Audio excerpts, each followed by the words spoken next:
যখন ছোট ছিলাম প্রত্যেক বছর কালী পুজোর সময় বাবার এক বন্ধুর বাড়িতে আমাদের নেমন্তন্ন থাকতো। খিচুড়ি, লাবড়া, চাটনি আর সবশেষে থাকতো পায়েস। সেই ভোগের খিচুড়ির স্বাদ যেন আজও মুখে লেগে আছে। নমস্কার বন্ধুরা, অপালার রান্নাঘরে সকলকে স্বাগত জানাই। ভোগের খিচুড়ি বানানোর জন্য এখানে এক বাটি সোনামুগের ডাল নিয়ে নিয়েছি। গ্যাসের ফ্লেমকে লোতে রেখে 4-5 মিনিট ধরে ডালটা ভেজে নিয়েছি। এবার ডালটাকে একটা বাটির মধ্যে ঢেলে নিচ্ছি। এটাকে জল দিয়ে ভালোভাবে ধুয়ে নেব। মুগের ডাল কিন্তু কখনোই বেশি ভাজবেন না। খিচুড়ির ডাল যদি বেশি ভাজেন সেক্ষেত্রে ডালটা সেদ্ধ হতে অনেক বেশি সময় লাগবে।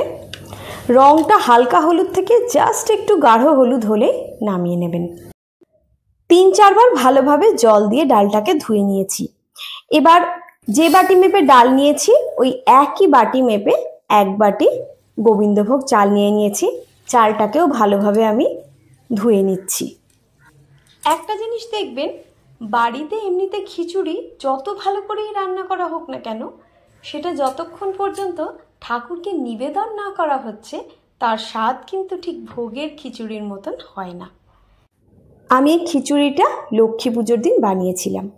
চালটা ভালোভাবে ধুয়ে নিয়ে রেখে দিয়েছি। এবার একটা কড়াইয়ের মধ্যে সর্ষের তেল দিয়ে একটা ছোট সাইজের ফুলকপিকে কেটে নিয়ে সেটা ভেজে নিচ্ছি।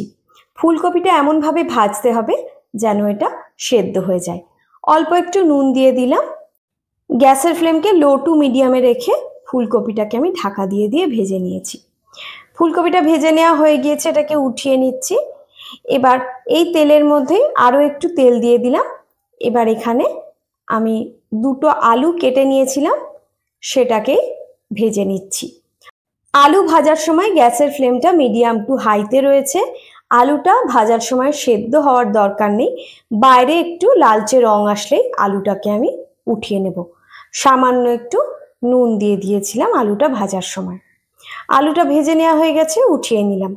এবার আমি খিচুড়ির একটা মশলা তৈরি করে নিচ্ছি। তার জন্য এখানে দিয়ে দিলাম 1 টেবিল চামচ গোটা জিরে, 1 চা চামচ ধনে, 2টো এলাচ, 4টে লবঙ্গ, একটা তেজপাতা, একটা শুকনো লঙ্কা। এবার এগুলোকে শুকনো খোলায় একটুখানি ভেজে নিচ্ছি। ভাজার সময় গ্যাসের ফ্লেমটাকে কিন্তু লোতে রেখেছি। যখনই মশলার রঙটা একটু চেঞ্জ হবে আর মশলার থেকে সুন্দর গন্ধ বেরোবে তখনই বুঝবেন ভাজা হয়ে গিয়েছে। মশলাটাকে একটা প্লেটের মধ্যে আমি ঢেলে ঠান্ডা করে নিচ্ছি। এদিকে একটা হাঁড়ির মধ্যে আমি জল নিয়ে নিচ্ছি। যে বাটি মেপে আমি চাল ডাল নিয়েছি সেই বাটি মেপেই আমি চাল ডালের 5 গুণ জল নিয়ে নিচ্ছি। অর্থাৎ এখানে আমি 1 বাটি চাল 1 বাটি ডাল নিয়েছি, তাই আমি এখানে 10 বাটি জল দিয়ে দিলাম। আরেকটা কড়াইয়ের মধ্যে আমি সর্ষের তেল নিয়ে নিয়েছি। দিয়ে দিলাম 1 টেবিল চামচ গোটা জিরে। জিরের থেকে সুন্দর গন্ধ বেরোলেই এর মধ্যে আমি দিয়ে দিচ্ছি 2টো তেজপাতা, 4টে শুকনো লঙ্কা। এবার তেজপাতা আর শুকনো লঙ্কাটাকেও ভালোভাবে ভেজে নিচ্ছি। শুকনো লঙ্কার কালারটা যখন চেঞ্জ হয়ে আসবে এর মধ্যে দিয়ে দিলাম 1 টেবিল চামচ আদা বাটা।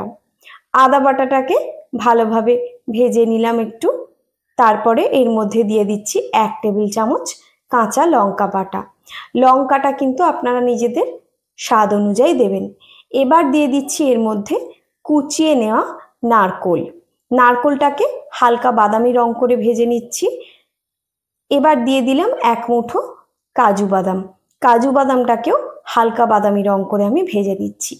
এবার আগে থেকে ধুয়ে জল ঝরিয়ে রাখা মুগের ডাল আমি এর মধ্যে দিয়ে দিলাম। ডালটাকে একটু ভেজে নিচ্ছি। এইবার যে চালটা আমি ধুয়ে জল ঝরিয়ে রেখেছিলাম সেটাও এর মধ্যে দিয়ে দিচ্ছি। এবার চালটাকেও এই ফোড়নের সঙ্গে একসঙ্গে একটু নেড়ে চেড়ে নিচ্ছি। এবার এর মধ্যে আমি দিয়ে দিচ্ছি কয়েকটা গুঁড়ো মশলা। প্রথমেই দিয়ে দিচ্ছি সামান্য একটু হলুদ গুঁড়ো, কাশ্মীরি লঙ্কার গুঁড়ো আর একটু জিরে গুঁড়ো। এবার মশলাগুলোকে চাল ডালের সঙ্গে ভালোভাবে মিশিয়ে নিচ্ছি। এখন পর্যন্ত কিন্তু এর মধ্যে আমি নুনটা দিইনি। এবার দিয়ে দিচ্ছি এর মধ্যে আগে থেকে ভেজে রাখা আলু। আলুটাকেও একসঙ্গে মশলার সঙ্গে নেড়ে চেড়ে নিচ্ছি। এবার দিয়ে দিচ্ছি এর মধ্যে 1 টেবিল চামচ মতো নুন। এবার নুনটাকে সব কিছুর সঙ্গে মিশিয়ে নিচ্ছি ভালোভাবে। এতক্ষণে যে জলটা আমি হাঁড়িতে গরম করার জন্য বসিয়েছিলাম সেটা গরম হয়ে গেছে। এবার এই খিচুড়ির চাল ডালের মিশ্রণটা আমি এই গরম জলের মধ্যে দিয়ে দিচ্ছি।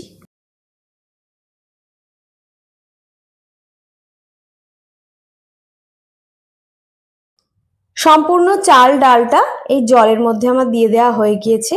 এবার গ্যাসের ফ্লেমকে মিডিয়াম টু হাইতে রেখে 15 মিনিটের জন্য আমি ঢাকা দিয়ে ফুটিয়ে নিলাম। 15 মিনিট পরে চাল ডালটাকে আমি একবার একটু চেক করে নিচ্ছি। সব কিছুকে একটু ভালো করে খুন্তি দিয়ে আমি নাড়িয়ে চাড়িয়ে নিলাম। এবার আবারও ঢাকা দিয়ে 10 মিনিটের জন্য মিডিয়াম ফ্লেমে আমি ফুটিয়ে নিলাম। এবার এর মধ্যে দিয়ে দিচ্ছি আরও একটু নুনটাকে ভালোভাবে মিশিয়ে নিলাম। এবার গ্যাসের ফ্লেমকে লো টু মিডিয়ামে রেখে ঢাকা দিয়ে আরও 5 মিনিটের জন্য আমি ফুটিয়ে নিচ্ছি। 5 মিনিট পরে চাল ডাল সব কিছুই ভালোভাবে সেদ্ধ হয়ে গিয়েছে এবং এইটুকু জল জলে ব্যাপার কিন্তু থাকবে, না হলে পরে খিচুড়িটা অনেক বেশি শুকনো হয়ে যায়। এবার আগে থেকে ভেজে রাখা ফুলকপি এর মধ্যে আমি দিয়ে দিলাম। দিয়ে দিচ্ছি 4-5টা কাঁচা লঙ্কাকে চিড়ে, আর দিয়ে দিলাম 2-3 টেবিল চামচ মতন ঘি। এবার দিয়ে দিচ্ছি এর মধ্যে আগে থেকে যে ভাজা মশলাটা করে রেখেছিলাম সেটা, আর দিয়ে দিলাম চিনি। 2 টেবিল চামচ মতন চিনি দিয়ে দিয়েছি। ভোগের খিচুড়িতে কিন্তু চিনিটা অবশ্যই দিতে হবে। নুন চিনি ঝাল সব কিছুর ব্যালেন্স ঠিকঠাক হলে তবেই কিন্তু খিচুড়িটার স্বাদ ঠিকঠাক হবে। দিয়ে দিলাম এর মধ্যে 1 মুঠো কিশমিশ। চিনিটা কিন্তু চাল ডাল সেদ্ধ হওয়ার আগে কখনোই দেবেন না, আগে চিনিটা দিয়ে দিলে সেদ্ধ হতে কিন্তু সমস্যা হবে। আরও একটুখানি ভাজা মশলা ছড়িয়ে দিলাম। রান্না আমার হয়ে গিয়েছে, গ্যাসের ফ্লেম অফ করে দিলাম। আমার আজকের রেসিপিটা কেমন লাগলো আমাকে অবশ্যই কমেন্টে জানাবেন, আর যদি ভালো লাগে তাহলে ভিডিওটাতে একটা লাইক দিয়ে আমার চ্যানেলটা সাবস্ক্রাইব করার অনুরোধ রইল। সবাই ভালো থাকবেন, সুস্থ থাকবেন। আজ এই পর্যন্তই। পরের দিন আবার একটা নতুন রেসিপি নিয়ে আমি চলে আসব। ততক্ষণের জন্য নমস্কার।